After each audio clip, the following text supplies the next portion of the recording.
আমাদের প্রধানমন্ত্রী এবং সংসদ নেতা দীর্ঘকাল পরে একটি গণতান্ত্রিক সরকারের প্রতিনিধিত্ব করে প্রায় 18 বছর ফ্যাসিজমের যে একটা সময় গিয়েছে, তারপরে তিনি এই 4 মাসের সরকার গঠন করা 4 মাসের মাথায় বাংলাদেশের প্রতিনিধিত্ব হয়ে মালয়েশিয়া এবং চীন সফর করেছেন, গণচীন সফর করেছেন। এবং এই সফরটি বাংলাদেশের জন্য অত্যন্ত গুরুত্বপূর্ণ ছিল। বাংলাদেশের সঙ্গে মালয়েশিয়া এবং চীনের সম্পর্ক আরো দৃঢ় হয়েছে এবং অত্যন্ত সফলতার সঙ্গে তিনি এই সফরে অনেকগুলো চুক্তি সম্পাদন করেছেন এবং মালয়েশিয়ার এবং একই সঙ্গে গণচীনের সঙ্গে দুই দেশের পারস্পরিক মর্যাদার ভিত্তিতে সম্পর্ক আরো দৃঢ় হয়েছে। মাননীয় স্পিকার, আমি সেই জন্যই এই আজকে আমাদের জনগণের দ্বারা নির্বাচিত দীর্ঘ একটি ফ্যাসিবাদ বিরোধী সংগ্রামের নেতৃত্ব দেওয়ার পরে আমাদের নেতা, যিনি ইতিমধ্যেই একটি জাতীয়ভাবে আন্তর্জাতিকভাবে তিনি নিজের একটা অবস্থান তৈরি করে ফেলেছেন, যেখানে বাংলাদেশের মানুষ তার সম্পর্কে ধারণা সৃষ্টি করেছে যে তিনি অত্যন্ত দৃঢ়তার সঙ্গে জনগণের কল্যাণের জন্য কাজ করছেন এবং পুরনো সমস্ত খারাপ জিনিসগুলোকে বাদ দিয়ে নতুন দৃষ্টান্ত সৃষ্টি করছেন। যেমন মাননীয় স্পিকার, আপনি দেখেছেন যে ইতিপূর্বে যখন প্রধানমন্ত্রীরা বাইরে যেতেন তখন আপনার একটা বিরাট সম্বর্ধনার ব্যবস্থা করা হতো। দেশ থেকে ফিরলেও আবার রাস্তাঘাট বন্ধ করে দিয়ে একটা বড় রকমের সম্বর্ধনা আয়োজন করা হতো, যেটা তিনি নিজে উদ্যোগ নিয়ে বন্ধ করে দিয়েছেন, আমাদেরকে নির্দেশ দিয়েছেন কোনো রকমের সম্বর্ধনা দেবে না। অথচ তার যে সাকসেস, এই সাকসেসগুলো কিন্তু বিরাট। তিনি গণচীনের সঙ্গে 17টি MOU হয়েছে মাননীয় স্পিকার, এবং প্রধানমন্ত্রীর সঙ্গে বাইলেটারাল যে মিটিং হয়েছে সেই মিটিংয়ে এই MOU গুলো সই হয়েছে এবং গণচীনের সব প্রেসিডেন্ট তার সঙ্গে তিনি দীর্ঘক্ষণ তারা আলোচনা করেছেন, সভা করেছেন, বৈঠক করেছেন। অত্যন্ত হৃদ্যতার সঙ্গে এই আলোচনাগুলো হয়েছে।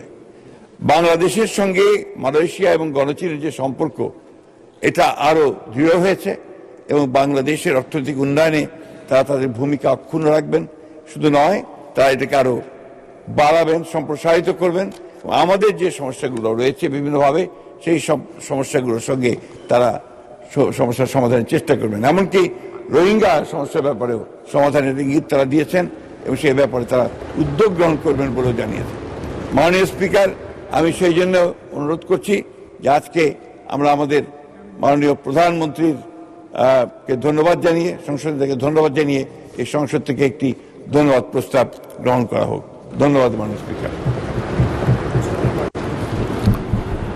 প্রস্তাব করছি মাননীয় প্রধানমন্ত্রী জনাব তারেক রহমানের 21 থেকে 26 জুন 2026 তারিখ পর্যন্ত মালয়েশিয়া এবং চীন সফরে অভূতপূর্ব সাফল্যের জন্য এই মহান সংসদ মাননীয় প্রধানমন্ত্রী সংসদ নেতা জনাব তারেক রহমানকে ধন্যবাদ জানাচ্ছে। ধন্যবাদ মাননীয় স্পিকার। ধন্যবাদ মাননীয় মন্ত্রী।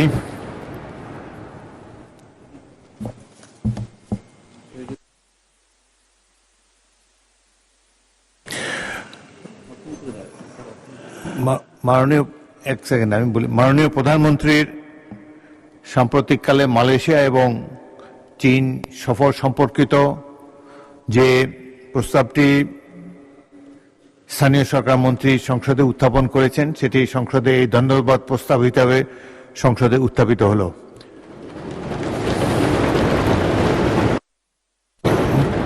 মাননীয় অর্থমন্ত্রী, আপনি কিছু বলতে যাচ্ছেন এই প্রস্তাবের উপরে? এই প্রস্তাবের উপরে জি, আমার মনে হয় যে একটি তালিকা চিফ বলবো তালিকাটি দেবার জন্য, এবং বক্তব্য আমার মনে হয় যে 5 মিনিট করে, যদি 5 মিনিটের মধ্যে আপনারা বক্তব্য শেষ করেন তাহলে বাজেটের আলোচনায় আমরা ফিরে যেতে পারি। যে মাননীয় অর্থমন্ত্রী। মাননীয় স্পিকার, আপনাকে ধন্যবাদ। আমি মাননীয় মন্ত্রী মির্জা ফখরুল ইসলাম আলমগীরের সাথে ঐক্যমত প্রকাশ করে প্রথমেই বলতে চাই যে বাংলাদেশের রাজনীতিতে যে কালচারাল একটা পরিবর্তন আনার প্রয়োজন, সেটা আমাদের মাননীয় প্রধানমন্ত্রী শুরু করেছেন। উনি বলেছেন অলরেডি, উনি যাওয়ার সময়ও এয়ারপোর্ট ওই লোক, হাজার লোক ওই সম্বর্ধনা বা আসার সময়ও করে নাই। এটা কিন্তু একটা বিরাট কালচারাল চেঞ্জ বাংলাদেশের। And Prime Minister is setting the standard. He is setting the standard. আগামীর বাংলাদেশের রাজনীতি কি হবে। দ্বিতীয় কথা হচ্ছে, মাননীয় স্পিকার, ওনার যে ভ্রমণ মালয়েশিয়া এবং চায়নাতে, এই ভ্রমণটার ভিত্তি ছিল আমাদের পররাষ্ট্রনীতির যে ভিত্তি তার উপর করে, যে আমাদের সাথে প্রত্যেকটি দেশের সম্পর্ক হবে on mutual respect, on mutual interest, one of non interference এবং স্ট্র্যাটেজিক অটোনমি, আমাদের নিজস্ব অটোনমির ভিত্তিতে। মাননীয় প্রধানমন্ত্রীর এই ভিজিট সেটা প্রমাণ করেছেন। আমাদের অন্য দেশের সাথে সম্পর্কের যে বেঞ্চমার্ক, উনি সেটা আবার কনফার্ম করেছেন, যেটা বিএনপির রাজনীতিতে সবসময় ছিল, যেটা শহীদ প্রেসিডেন্ট জিয়া রহমান সাহেব যেটা স্টাবলিশ করেছিলেন, প্রত্যেকটি দেশের সাথে আমাদের সম্পর্ক হবে এই মানদণ্ডের উপর। আমরা কোথাও কম্প্রোমাইজ করব না। আমাদের সাথে প্রত্যেকটি দেশের যে সম্ভাবনা আছে, সেটা অর্থনৈতিক হোক, অন্য কোনো জেটে হোক, সেই সম্ভাবনাকে সম্পূর্ণ কাজে লাগিয়ে আমার ইন্টারেস্টে, আমার দেশের ইন্টারেস্টে, আমার জনগণের ইন্টারেস্টে কাজে লাগানোর জন্য আমরা মাল্টিল্যাটারালিজমের যে ফরেন পলিসি পারসু করেছি বিএনপির রাজনীতি শুরু থেকে এখন পর্যন্ত, উনি সেই ধারা অব্যাহত রেখেছেন। মালয়েশিয়াতে আমাদের শ্রমবাজারের একটা বড় ইন্টারেস্ট রয়েছে, মালয়েশিয়ার সাথে আমাদের এনার্জির একটা বড় ইন্টারেস্ট রয়েছে এবং অন্যান্য ট্রেড ইন্টারেস্ট রয়েছে, ট্রেড অ্যান্ড ইনভেস্টমেন্ট ইন্টারেস্ট রয়েছে। চায়নার সাথে আমাদের এগেইন বিভিন্ন অবকাঠামোগত উন্নয়নের ব্যাপারে, চায়নার সাথে বিশাল ট্রেড আমাদের সাথে, actually they are the largest trade partner of Bangladesh. এবং এইটাকে আরও কিভাবে বাংলাদেশের পক্ষে যে ট্রেড গ্যাপ যেটা আছে চায়নার সাথে, এটা আমরা আরও কিভাবে সেখানে রপ্তানি বাড়াতে পারি, সেই ব্যাপারেও আলোচনা হয়েছে মাননীয় স্পিকার। তো আমি মনে করি এই ভিজিটে উনি যে একটা বেঞ্চমার্ক, যে মানদণ্ড স্থাপন করেছেন, এটা আগামীর বাংলাদেশের রাজনীতিতে শুধু নয়, বিশ্বের সাথে বাংলাদেশের কি সম্পর্ক হবে সেটা নিশ্চিত করেছে। আপনাকে ধন্যবাদ মাননীয় স্পিকার।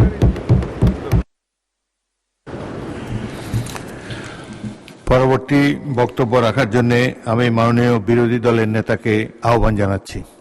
মাননীয় বিরোধী দলের নেতা। ধন্যবাদ মাননীয় স্পিকার।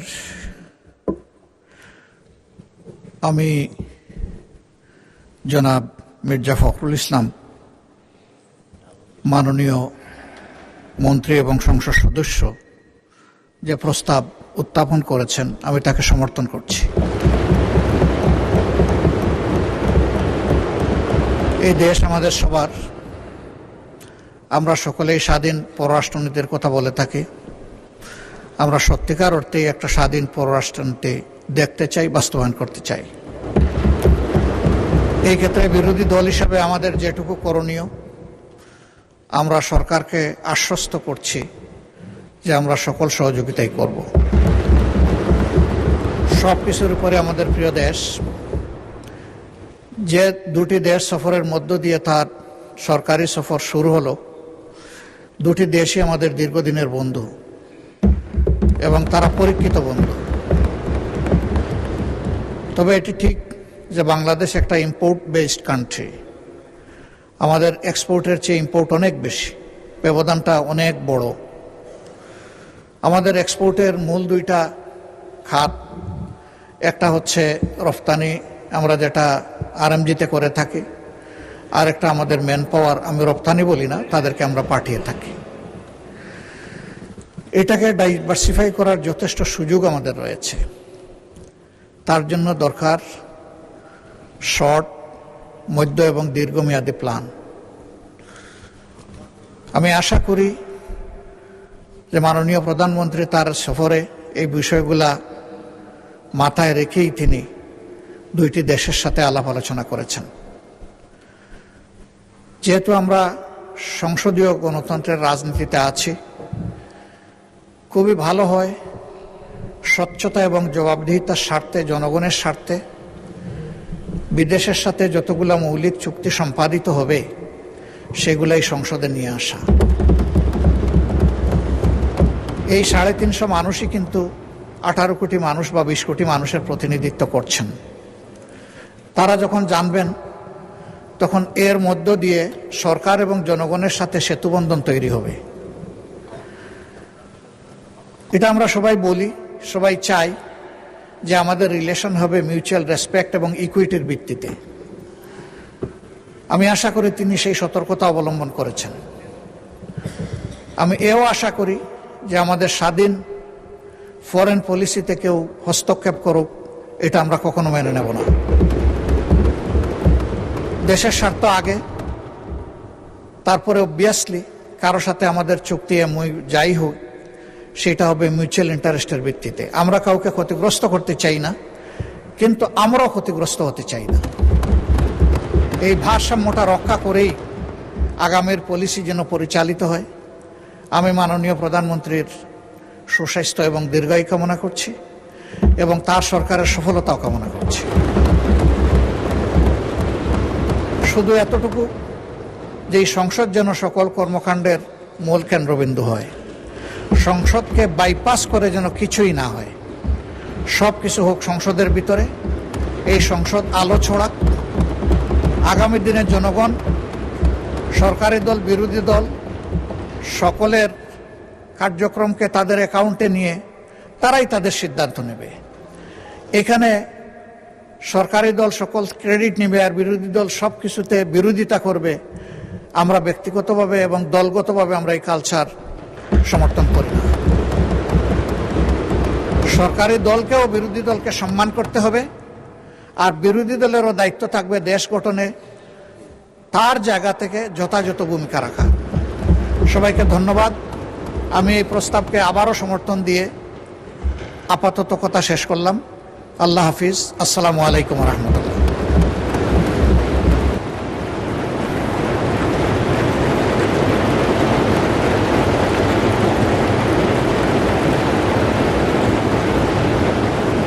মাননীয় সদস্যবৃন্দ,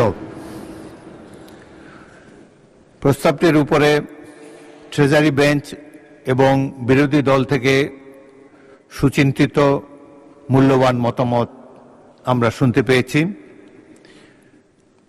সহজেই অনুমিত হচ্ছে যে মাননীয় প্রধানমন্ত্রীর সাম্প্রতিককালের মালয়েশিয়া এবং চীন সফরটি পররাষ্ট্র নীতিতে এক নূতন দিগন্তের সূচনা করেছে। এর ফলে বাংলাদেশের স্বাধীনতা, সার্বভৌমত্ব, নিরাপত্তা আরও সংহত হবে বলে আমরা সবাই মনে করি। বিশেষ করে অর্থনৈতিক ক্ষেত্রে বাংলাদেশের উন্নয়নের সপক্ষে অত্যন্ত বলিষ্ঠ পদক্ষেপ ছিল এই সফর। সাথে সাথে আমাদের নিরাপত্তার প্রশ্নে বিশ্ববাসীরও দৃষ্টি আকর্ষিত হয়েছে।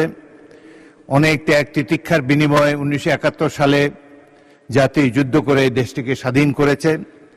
তারপর অনেক কঠিন সময় আমাদেরকে পার করতে হয়েছে। এমন এমন সরকার এই দেশে জনগণ দেখতে পেয়েছে যারা স্বাধীনতা, সার্বভৌমত্ব অক্ষুণ্ণ রাখার জন্য কোনো প্রচেষ্টাই গ্রহণ করেনি। বর্তমান সংসদ নেতা এবং মাননীয় প্রধানমন্ত্রীর এই সাম্প্রতিক সফরের ফলে দেশবাসী অত্যন্ত আশান্বিত হয়েছে এবং সাধারণ মানুষও এই সফরটি সাফল্যের সাথে সমাপ্ত করার জন্য প্রধানমন্ত্রীকে ধন্যবাদ জানাচ্ছে। আমি এখন মাননীয় স্থানীয় সরকার, পল্লী উন্নয়ন ও সমবায় মন্ত্রী মির্জা ফখরুল ইসলাম কর্তৃক উত্থাপিত এই প্রস্তাবটি ভোটে দিচ্ছি। সংসদের সামনে প্রশ্ন হচ্ছে, সংসদের অভিমত এই যে মাননীয় প্রধানমন্ত্রী জনাব তারেক রহমানের 21 থেকে 26 জুন 2026 তারিখ পর্যন্ত মালয়েশিয়া এবং চীন সফরে অভূতপূর্ব সাফল্যের জন্য এই মহান সংসদ মাননীয় প্রধানমন্ত্রী ও সংসদ নেতা জনাব তারেক রহমানকে ধন্যবাদ জানাচ্ছেন। যারা এই প্রস্তাবের পক্ষে আছেন তারা হাঁ বলুন। যারা এই প্রস্তাবের বিপক্ষে আছেন তারা না বলুন। আমার মনে হয় হ্যাঁ জয়যুক্ত হয়েছে, হ্যাঁ জয়যুক্ত হয়েছে, হ্যাঁ জয়যুক্ত হয়েছে। অতএব প্রস্তাবটি এই মহান সংসদ কর্তৃক সর্বসম্মতিক্রমে গৃহীত হলো।